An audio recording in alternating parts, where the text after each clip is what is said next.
The Yemen-based Houthis say they are going to escalate attacks in the Red Sea. They say that any ship that is linked to Israel, the US and the UK will be targeted.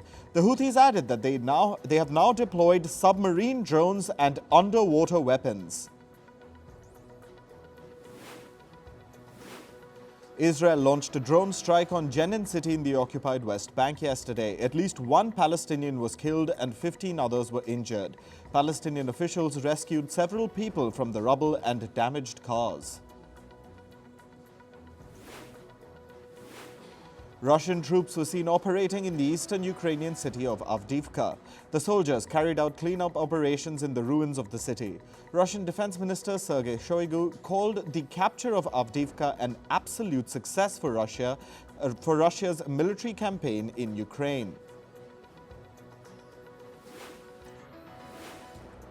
Meanwhile, Russian President Vladimir Putin undertook a sortie last night.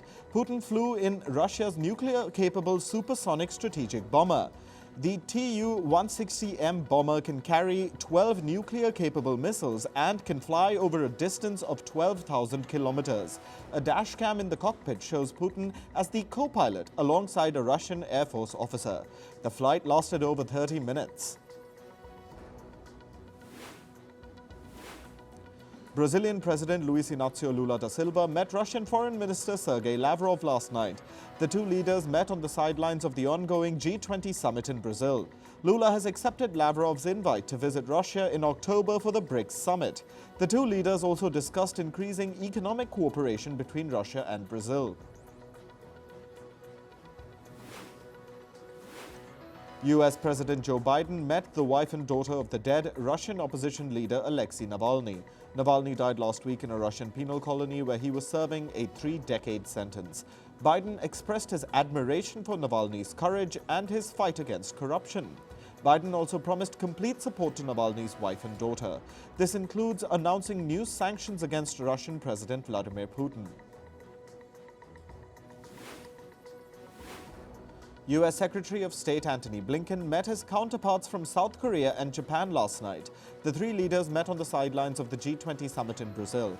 They discussed the increase in North Korea's missile launches and its aggressive posturing.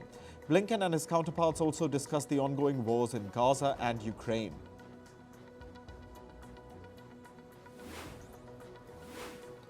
Denmark has announced a military aid package worth over $240 million for Ukraine. This includes ammunition for anti-aircraft guns, artillery guns and assault rifles.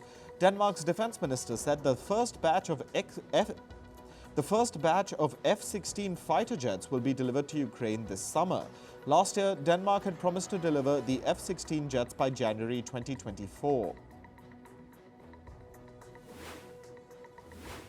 At least 5 students were injured in a knife attack at a secondary school in Germany. The suspected attacker also sustained injuries when police officials responded to the incident. The school was shut down and the students were evacuated. Police officials are investigating the motive behind the knife attack.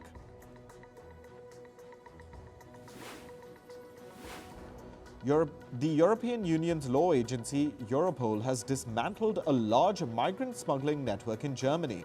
At least 19 people were arrested. These suspects allegedly charged migrants from West Africa up to $3,000 to cross into Europe. The gang ran a boat service where they would load 50 migrants on a vessel which was suited for just 10 people. Almost 900 police officials from Germany, Belgium and France were involved in the operation. At least 4 people have lost their lives after a 14-story residential building caught fire in the Spanish city of Valencia.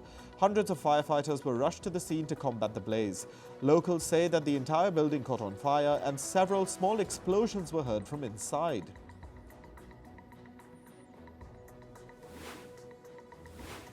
South Korea raised its health alert to the highest level last night. This comes after over 9,000 doctors staged a walkout in protest against the government yesterday.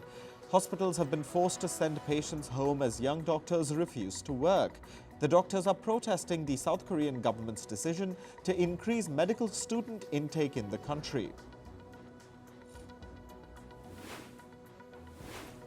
Senegal's President Macky Sall says he will leave office on the 2nd of April. This is when he will complete his 5-year term. Sall added that elections for a new president will not be held in the West African nation until he leaves office. Senegal has been in turmoil after elections scheduled for the 25th of February were postponed by President Sall. The Ecuadorian army has regained control of the country's Cotopaxi prison. The military raided the prison last month in order to take back control from inmates and criminal gangs. Authorities say that they're looking after the 4,000 incarcerated people who are inside the prison. Cotopaxi is Ecuador's largest jail facility and it was inaugurated in 2014. On to climate news. An out-of-control wildfire has forced the evacuation of more than 2,000 people in Australia's Victoria state. Around 1,000 firefighters and 50 aircraft have been deployed to contain the massive blaze. Australia's weather department has issued fire danger warnings for several districts of Victoria due to hot and dry winds. The South American nation of Guatemala is battling wildfires on the slopes of the iconic Agua volcano. Firefighters used 2 helicopters to drop water and extinguish some of the flames yesterday. An orange alert has been issued due to the magnitude of the fire. All agricultural and tourist activities have been suspended around the area.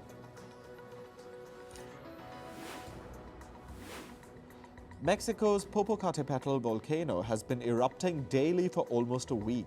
Authorities have declared a yellow alert after it spewed a 3-kilometer column of ash on Tuesday. Residents in Mexico's Puebla city have been warned to watch out for ashfall. The volcano is located just 70 kilometers away from the capital, Mexico City.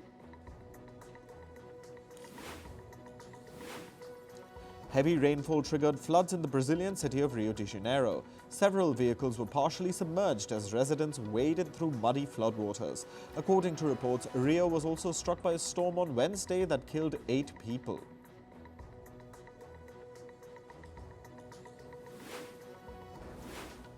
A tornado struck the town of Sumedang in Indonesia's West Java province. Authorities say 33 people suffered injuries and were sent to local hospitals. Meanwhile, hundreds of buildings were also damaged by the twister.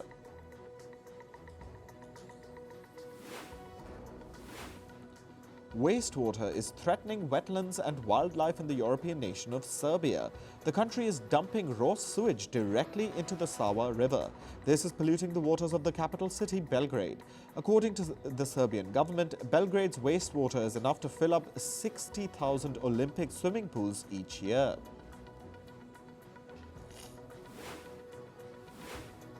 In business and tech news, Pakistan's media regulators have blocked the social media platform X, formerly known as Twitter. Millions of users faced disruptions after the sweeping shutdown. The country's telecommunication authority says the action was taken due to what they call the mass sharing of misinformation. Pakistani officials say political disinformation had become rampant on the social media platform.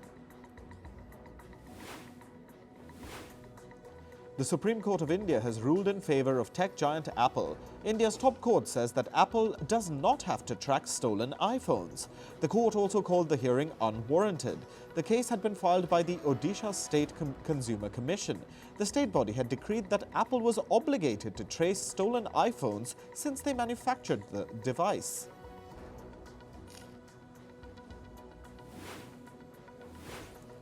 Toyota has recalled almost 250 units of its Land Cruiser luxury SUV in India. The Japanese car maker says it detected a glitch in the vehicle's automatic transmission software. Toyota says they will upgrade the software for the affected vehicles free of cost.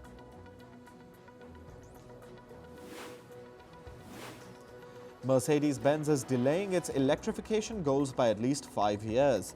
The German car maker says it will increase the production of its combustion engine models. This comes after Mercedes reported weaker than expected sales of its battery-powered cars.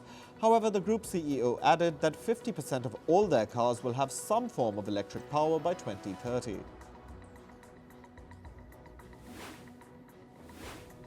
Hyundai Motors has announced a plan to invest over $1 billion in Brazil. The investment will focus on technology and hybrid cars. Brazil's President Luiz Inácio Lula da Silva has approved the deal with the South Korean automobile maker. This comes just weeks after Brazil agreed to a similar deal with German automaker Volkswagen. General Motors' self-driving car unit Cruse is all set to resume testing its robo-taxis on city roads. The American state of Texas has agreed to test the driverless cars. The first trials will be held in the cities of Houston and Dallas.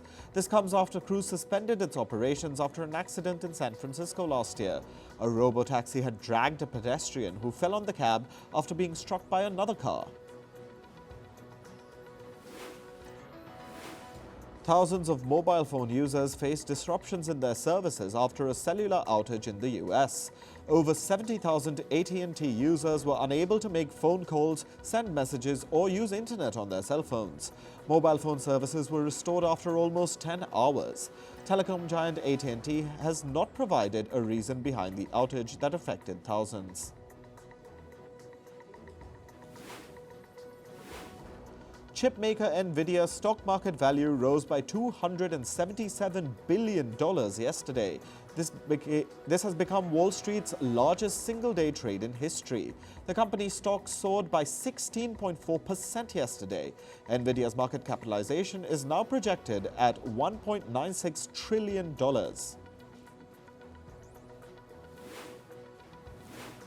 Social media platform Reddit has struck a deal with tech giant Google worth $60 million. As part of the deal, Reddit will make its content available to Google for training the search engine's artificial intelligence models. Reddit will also get access to Google's cloud computing to integrate new AI-powered capabilities. Meanwhile, Google is pausing its Gemini artificial intelligence tool that creates images of people. This comes after several inaccuracies were reported in historical depictions generated by the AI model. Questions were raised when the Gemini model generated pictures showing Nazis as people of color.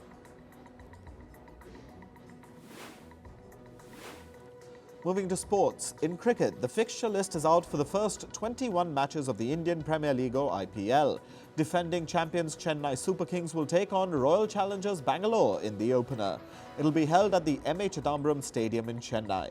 The rest of the schedule is expected after the dates for India's general elections are declared. Indian pacer Mohammed Shami has been ruled out of the IPL. He will undergo surgery for an ankle injury. Shami used to lead the pace attack for the IPL team Gujarat Titans. This comes as a massive blow to the team, who have already bid farewell to captain and all-rounder Hardik Pandya, who has gone to the Mumbai Indians. England bowler Rehan Ahmed won't be playing in the ongoing Test series against India. He will have to return home for personal reasons. England's cricket board said they won't be seeking a replacement for the 19-year-old. In football, Inter Miami began their Major League Soccer campaign on a strong note. Lionel Messi contributed to both goals as Inter Miami defeated Real Salt Lake 2-0. Messi assisted Robert Taylor as Miami took the lead in the first half. Miami's second goal was scored by Diego Gomez late in the second half, again with an assist from Messi. Brazilian footballer Dani Alves has been sentenced to 4.5 years in prison. He was found guilty of sexually assaulting a woman at a nightclub in 2022. A Spanish court has ordered him to pay $163,000 to the victim. In tennis, women's world number 1 Iga Swiatek has made it to the Dubai Open semi-final. She beat 6th-seeded Qinwen Zheng 6-3, 6-2 in straight sets. Swiatek is hoping to win her 8th career WTA 1000 title this week. Her next opponent is Russia's Anna Kalinskaya. Meanwhile, the world number 3 Coco Gauff crashed out of the Dubai Open. She was stunned by unseeded Anna Kalinskaya in the quarterfinals. Gauff won the first set 6-2 against the Russian, but Kalinskaya rallied back to win the next two sets 6-4, 6-2.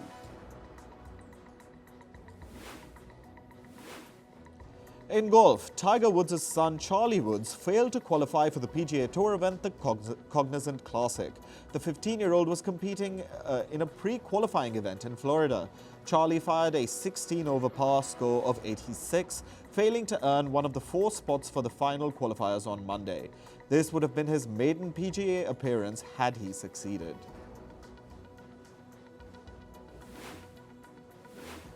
A funeral for Kenya's marathon world record holder Kelvin Kiptum is being held today. He was killed alongside his coach in a traffic accident on February 11th. Kiptum will be laid to rest in Chepkorio village in Kenya. Hundreds of Kenyans walked alongside Kiptum's coffin as it arrived for final rites.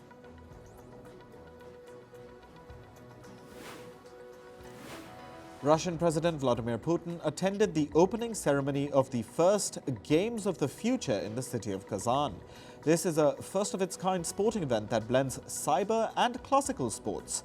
The ceremony featured dancing robots and talking holograms. In the world of entertainment, Hollywood actor Tom Cruise's relationship with Russian social figure Eltsina Kayrova has ended. Reports say that the couple have amicably parted ways. The duo attended a charity event in London but came separately. Tom Cruise and Eltsina Kayrova had started dating in December last year. Meanwhile, Tom Cruise has reportedly been signed by Warner Brothers Studios for an untitled film. He's also in talks to produce the film. It'll be helmed by Alejandro Inarritu, known for 2015's The Revenant.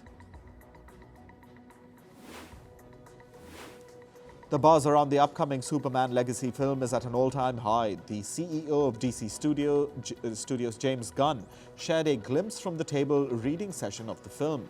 The cast gathered in Atlanta in the U.S. state of Georgia for the special session. Actors like David Corenswet, Rachel Brosnahan and Nicholas Hoult were seen smiling in the picture. The shooting schedule begins next month. The hit Amazon Prime's video series The Boys is returning for its 4th season. The streaming platform announced that the new season will release on the 13th of June. The final episode will stream on the 18th of July.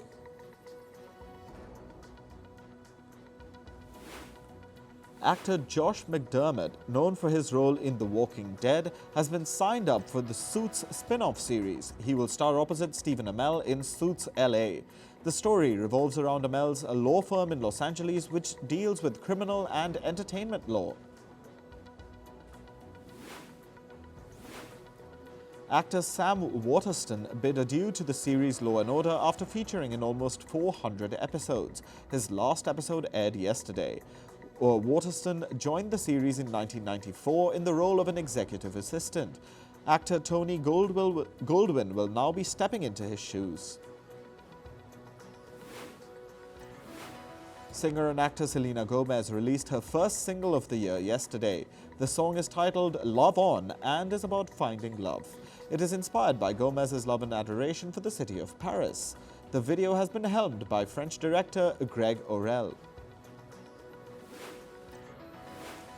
Music icon Elton John's personal items were auctioned for over $8 million in New York. The items went under the hammer at Christie's auction house, both online and offline. The collection included items like his ivory and gold glam rock jumpsuit, monogrammed silver boots, and artwork.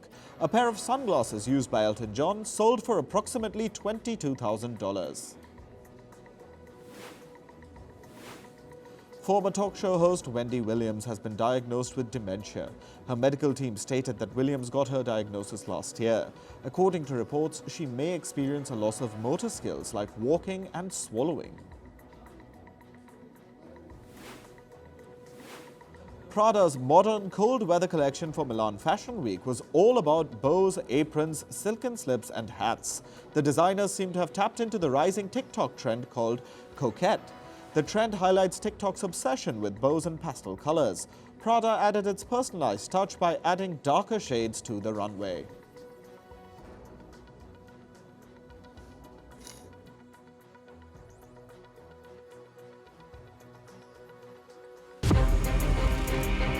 From impeachments to inaugurations, if it's a political story, we are on the scene. The race for the White House is heating up. We're beating Biden. How dare he say that? If it's breaking news, we're live with the latest coverage. From the White House, the State Department, and Capitol Hill, we know the issues, but above all, we know the players to bring you the latest in-depth analysis on all the key stories that we're covering. I'm Eric Ham. Join me from Washington here on Firstpost America.